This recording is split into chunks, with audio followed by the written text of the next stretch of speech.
વિદ્યાર્થી મિત્રો, ગતિ ઉર્જાની વાત કરી. કાર્ય કરવાની ક્ષમતા એને ઉર્જા કહેવાય. ગતિ કરતાં પદાર્થ પાસે રહેલી કાર્ય કરવાની ક્ષમતા એને ગતિ ઉર્જા. એક નવો શબ્દ છે સ્થિતિ ઉર્જા. હવે એક સરળ ઉદાહરણ લઈએ. ધારો કે એક પથ્થર આપણી બાજુમાં પડેલો છે, તો આપણને એના લીધે કોઈ ટેન્શન નથી. પણ એ જ પથ્થર કોઈક પાતળી દોરીની મદદથી આપણે જ્યાં બેઠા છે ઉપર છત પર લટકાવેલો છે, તો આપણને વિચાર આવે પથ્થર પડે નહીં, કે જો પડે તો શું થાય, તે મારા પર કાર્ય કરશે. માત્ર તમે જો એની સ્થિતિ બદલાઈ ગઈ. પણ એ સ્થિતિ શામાં? બળ ક્ષેત્રમાં. સ્પ્રિંગ સામાન્ય સ્થિતિમાં પડેલી હોય તો આપણને કોઈ તકલીફ નથી. પણ જો એ સ્પ્રિંગ કોઈએ ખેંચી રાખી હોય અને વચ્ચે જે આંટા છે એમાં આપણે હાથ મૂકવા જઈએ તો ટેન્શન આવે. કોઈ છોડી દે તો શું થશે?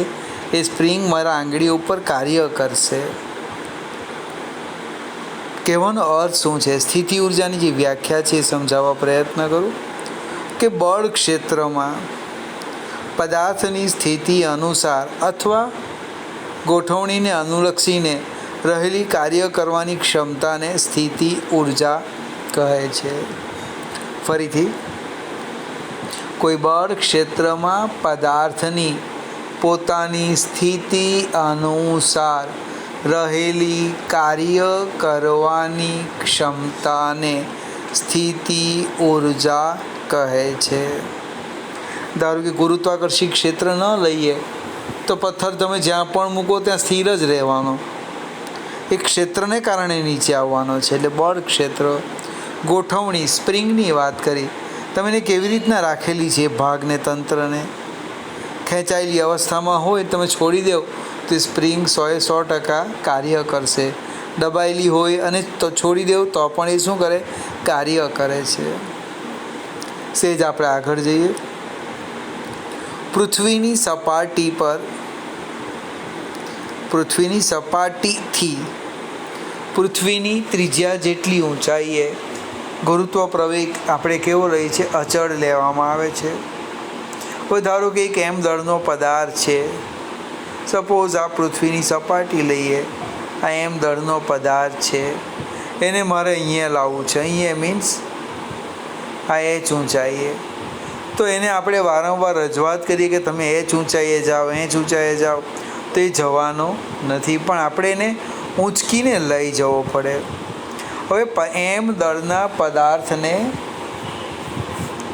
પૃથ્વીની સપાટી પરથી h ઊંચાઈએ લઈ જતા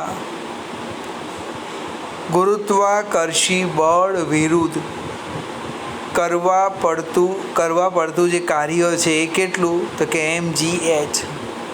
આ કાર્ય જેટલી ઉર્જા તેમાં સ્થિતિ ઉર્જાના સ્વરૂપમાં સંગ્રહ પામે.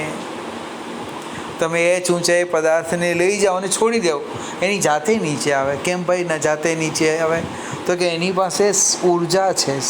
અને કેટલી? mgh. એને આપણે નામ આપવાના સ્થિતિ ઉર્જા. ફરીથી, એમ દળના પદાર્થને પૃથ્વીની સપાટી પરથી h ઊંચાઈએ લઈ જવા ગુરુત્વાકર્ષી બળ વિરુદ્ધ કરવા પડતા કાર્યને કરવું પડતું કાર્ય કેટલું? mgh. આ કાર્ય જેટલી ઉર્જા તેમાં સ્થિતિ ઉર્જાના સ્વરૂપમાં સંગ્રહ પામે. એટલે કે એમ દળના પદાર્થની h ઊંચાઈએ સ્થિતિ ઉર્જા કેટલી? uh. mgh. તમે પદાર્થને છોડી દો તે પદાર્થ નીચે આવે. જેમ જેમ નીચે આવે તેમ તેમ h ઘટે અને એનો વેગ વધતો જાય. એટલે સ્થિતિ ઉર્જાનું એની ગતિ ઉર્જામાં રૂપાંતર થાય. જ્યારે જમીનની સ્પર્શે ત્યારે એનો વેગ કેવો બને? મહત્તમ બને. કે મહત્તમ? તેની સંપૂર્ણ સ્થિતિ ઉર્જાનું શામાં રૂપાંતર થઈ ગયું? ગતિ ઉર્જામાં રૂપાંતર થઈ ગયું.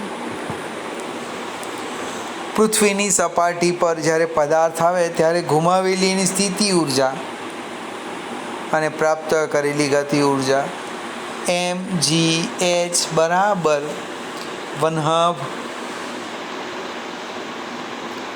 mv². બીજું એક સૂત્ર લખીએ, fx બરાબર -du/dx. સ્થિતિ ઉર્જાનું સ્થાનની સાપેક્ષે જો હું વિકલન કરું, તે વિકલન બળનું મૂલ્ય આપે, મને સંરક્ષી બળનું મૂલ્ય આપે. અને જે બળ આ સમીકરણનું પાલન કરતું હશે એ બળને આપણે શું કહેવાના? સંરક્ષી બળ કહે છે. એટલે ગુરુત્વાકર્ષી બળ કેવું કહેવાય? સંરક્ષી બળ. તમે પદાર્થને અહીંથી ઊંચકીને અહીંયા લાવવું છે તો સીધે રસ્તે લઈ જાઓ અથવા આખા ચૂકે રસ્તે લઈ જાઓ, મને આમ કરીને અહીંયા લાવો. કાર્ય સરખું જ કરવું પડે. કેમ સરખું કરવું પડે?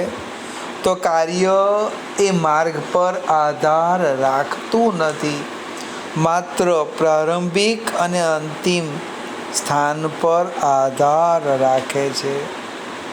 આવી ખાસિયત ધરાવતા બળોને, ક્ષેત્રને સંરક્ષી બળ, સંરક્ષી ક્ષેત્ર કહે છે. એની જગ્યાએ ગણિતમાં લખ્યું છે બને, તમે mgh સ્થાનની સાપેક્ષે વિકલન કરો તો mg આવી જાય છે. એટલે ગુરુત્વાકર્ષી બળ એ સંરક્ષી બળ છે. ફરીથી સ્થિતિ ઉર્જા તો તમે જૂની બુકમાં જો ને 3 થી 4 પાના ચોપડીમાં હતા.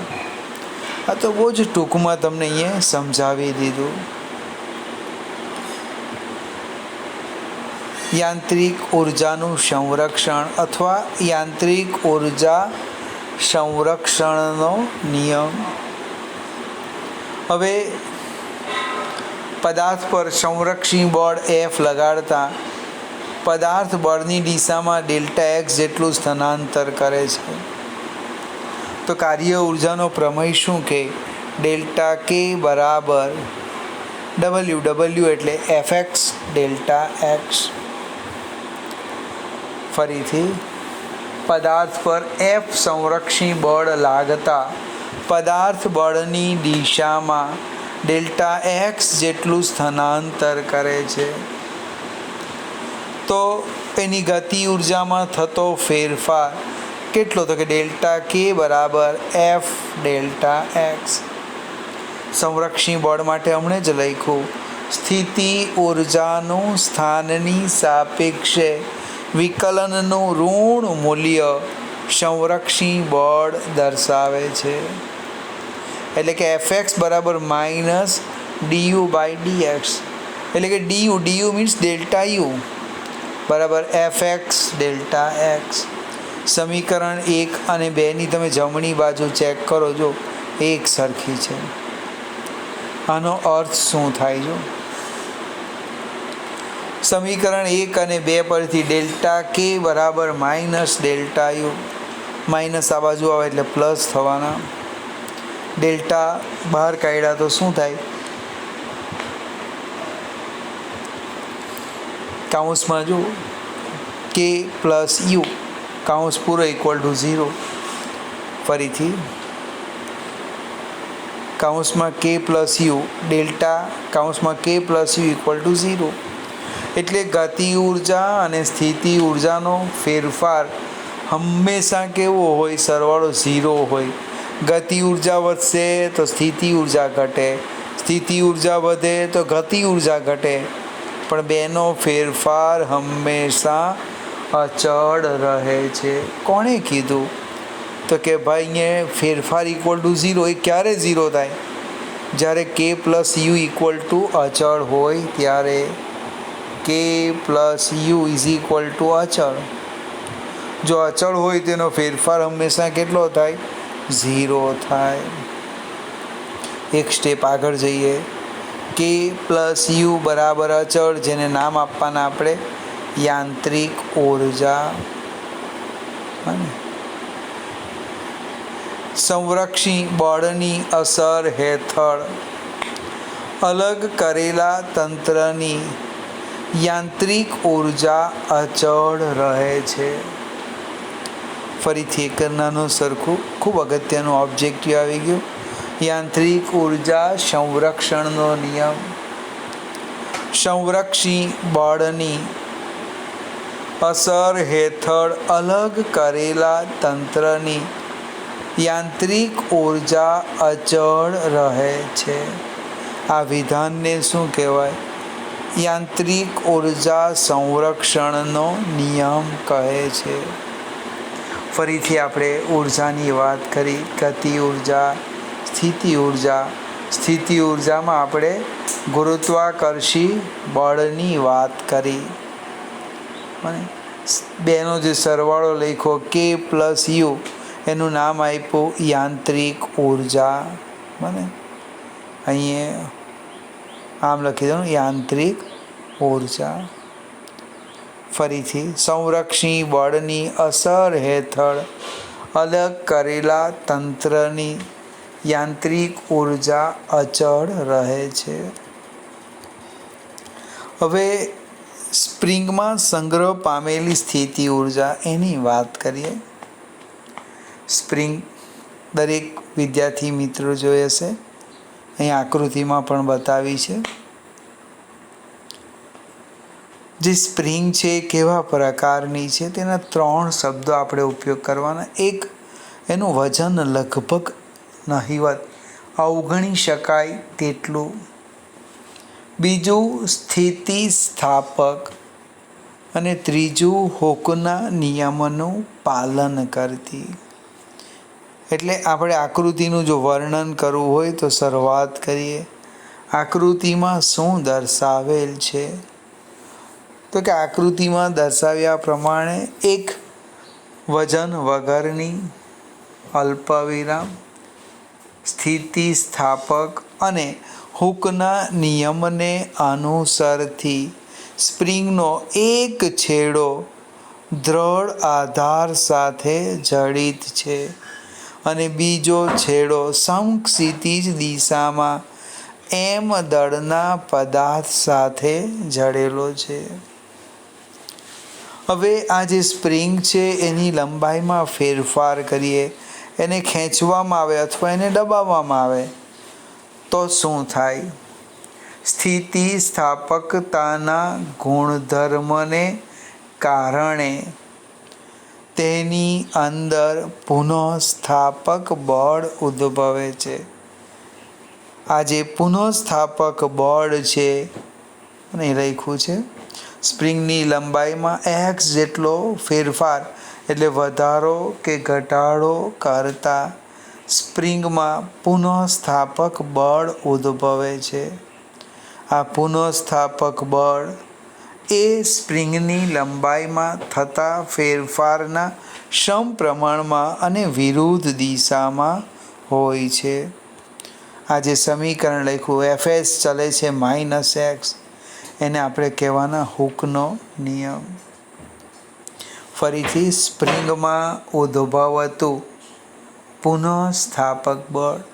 કોઈક વાર મિત્ર એવો વિચાર આવે, તમને કોણે કીધું પુનઃસ્થાપક? તો સ્પ્રિંગને ખેંચીને છોડી દેવું બને તો સ્પ્રિંગ તે સ્થિતિમાં રહેતી નથી, પોતાની મૂળ સ્થિતિમાં આવે. શા માટે આવે? કોણ લાવે?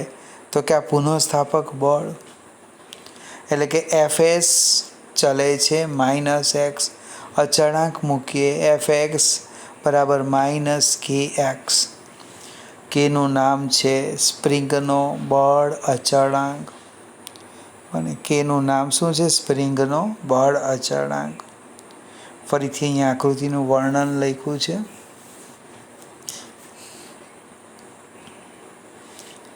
સહેજ આપણે આગળ જઈએ.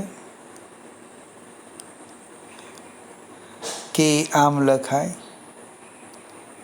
કે બરાબર F/x, એટલે કેનો એકમ ન્યૂટન પર મીટર. કેનો એકમ ન્યૂટન પર મીટર. હવે સ્પ્રિંગનો બળ અચળાંક ખૂબ મોટો હોય તો એ જે સ્પ્રિંગ છે બરડ કહેવાય, કડક અક્કડ કહેવાય. સાયકલના સ્ટેન્ડમાં જે સ્પ્રિંગ આવે, ટુ વ્હીલરના સ્ટેન્ડમાં જે સ્પ્રિંગ આવે એ કેવી આવે? બરડ આવે. કે મોટો હોય સ્પ્રિંગ બરડ, અને કે નાનો હોય તો સ્પ્રિંગ કેવી? નરમ હોય. આપણે જે લેબમાં પ્રેક્ટિકલ કરીશું એમાં સ્પ્રિંગનો બળ અચળાંક નાનો હોય, નરમ હોય. હવે થિયરીમાં સેજ આપણે આગળ જઈએ. સ્પ્રિંગની લંબાઈમાં એક્સ જેટલો ફેરફાર કરવા માટે, એટલે વધારો કરવો કે ઘટાડો કરવા માટે એની ઉપર બાહ્ય બળ લગાડવું પડે, એફ એક્સટર્નલ પ્લસ કે એક્સ. અને એને જે એમ દળનો પદાર્થ છે એને અચળ પ્રવેગી ગતિ કરાવવાનો, એટલે એનો વેગમાં વધારો બી નહીં કરવાનો, ઘટાડો પણ નહીં કરવાનો. એટલે જેટલું બળ ઉદ્ભવે એટલું જ બહારથી લગાડો તો પરિણામી બળ શૂન્ય. બળ શૂન્ય એનો અર્થ પ્રવેગ શૂન્ય. એટલે સ્પ્રિંગની લંબાઈમાં એક્સ જેટલો વધારો કરવા જરૂરી બળ કેટલું? એફ એક્સટર્નલ, બાહ્ય બળ કે એક્સ. હવે સ્પ્રિંગની લંબાઈમાં ડીએક્સ જેટલો સૂક્ષ્મ વધારો કરવું પડતું કાર્ય ડબલ્યુ બરાબર ડાયરેક્ટ સૂત્ર લખ્યું છે એફ એક્સટર્નલ ઇન્ટુ ડીએક્સ. કેટલો વધારો કરવો? 0 થી એક્સ જેટલો. ફરીથી, નહીં તો પહેલાં આપણે સ્ટેપ આમ લખવું પડશે નિયમ પ્રમાણે. ડેલ્ટા ડબલ્યુ બરાબર બાહ્ય બળ ઇન્ટુ ડેલ્ટા એક્સ. પછી કુલ કાર્ય શોધીએ 0 થી એક્સ સંકલન એફ એક્સટર્નલ ડીએક્સ કે એક્સ ડીએક્સ. સાદુરૂપ આપો એટલે આટલું કાર્ય કરવું પડે. આ કાર્ય જેટલી ઊર્જા સ્પ્રિંગમાં સ્થિતિ ઊર્જાના સ્વરૂપમાં સંગ્રહ પામે છે તેને સ્થિતિસ્થાપકીય સ્થિતિ ઊર્જા કહે છે. ફરીથી વિદ્યાર્થી મિત્રો, સ્થિતિ ઊર્જાના આપણી પાસે બે સૂત્ર આવ્યા. એક યુ બરાબર એમ જી એચ અને બીજું યુ બરાબર 1/2 કે એક્સ સ્ક્વેર.